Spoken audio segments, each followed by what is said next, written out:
Qui suis-je? C'est une question que vous vous êtes certainement déjà posée. Bien qu'il ait de nombreuses possibilités de réponse, en tant que chrétiens, nous pouvons toujours répondre à cette question en affirmant simplement que nous sommes membres de la famille de Dieu. Voyez quel amour le Père nous a témoigné pour que nous soyons appelés enfants de Dieu.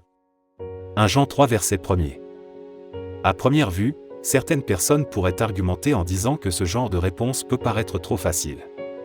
Cependant, être appelé à faire partie de la famille de Dieu a beaucoup plus de sens qu'il ne paraît.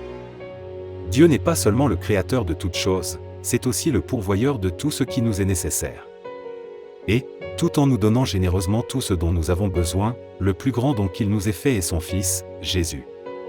C'est le sacrifice de Jésus qui donne un sens et un but à notre vie. Être membre de la famille de Dieu a des implications à longue portée.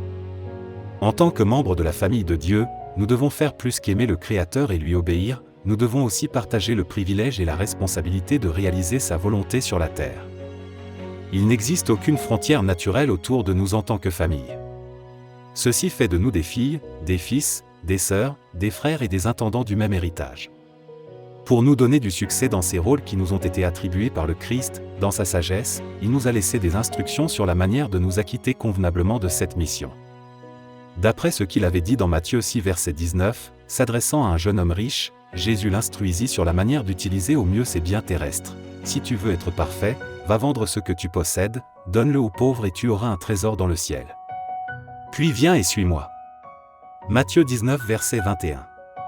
En tant que membre de la famille de Dieu, nous devons aussi prendre garde à cette instruction et investir dans l'éternité.